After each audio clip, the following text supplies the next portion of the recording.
안녕하세요. 전주 우리들 항해과 대표원장 똥꼬박사 박철영입니다.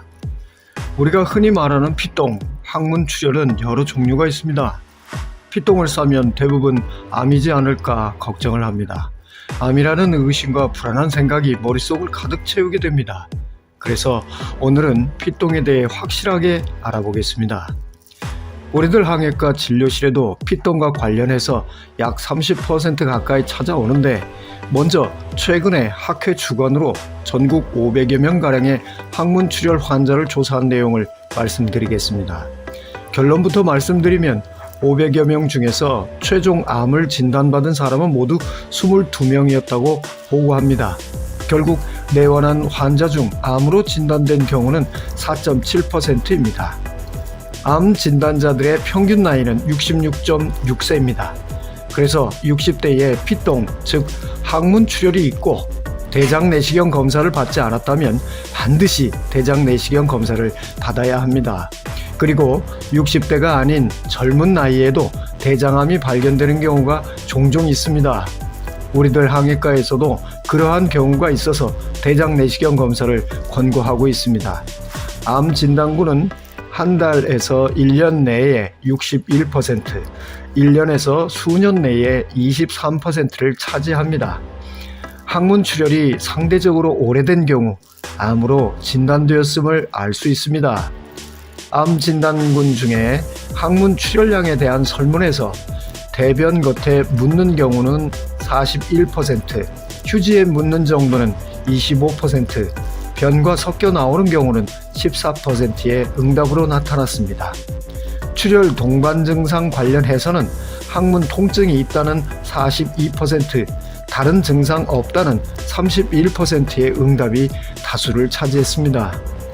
암 진단자 역시 동반 증상 없음이 38%로 가장 높고, 잔변감 29.2%, 변비, 설사 등 대변 습관 변화 24.6%, 체중 감소 23.1% 등을 동반한다 순으로 응답이 나왔습니다.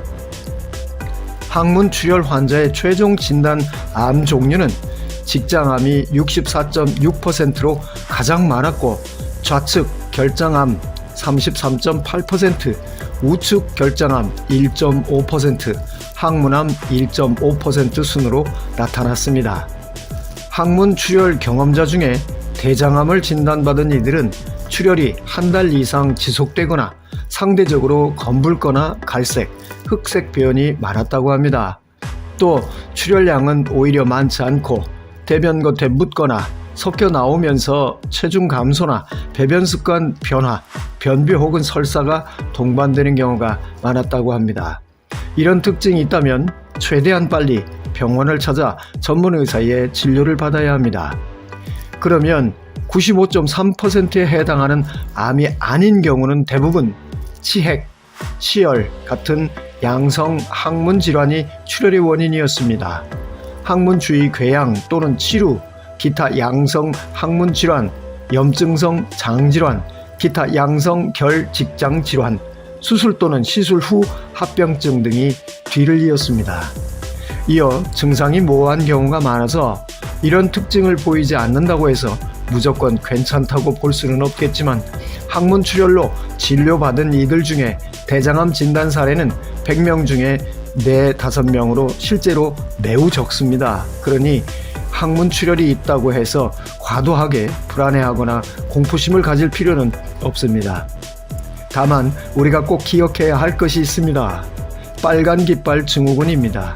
빨간 피가 나오는 피똥 증상입니다. 피똥 증상은 한마디로 정의하면 지나온 길을 들여다보고 쉬어가는 시간이라고 말할 수 있습니다. 피똥을 싸는 항문은 내시경을 받아야 한다는 실천적 삶을 요구하는 것입니다. 한 번쯤 내 자신의 항문을 살펴주는 것이 좋습니다. 내 몸의 변화는 내가 제일 빨리 알아차릴 수 있습니다. 내 몸에서 나오는 세미한 몸부림에 귀를 기울이면 결국 내 생명을 살려내는 큰 효과를 얻을 수 있습니다. 오늘은 피똥, 즉 항문 출혈에 대해 알아봤습니다.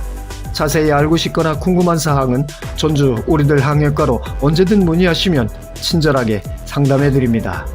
다음 시간에는 생명을 살리는 빨간 깃발 증후군에 대해 알아보겠습니다. 감사합니다.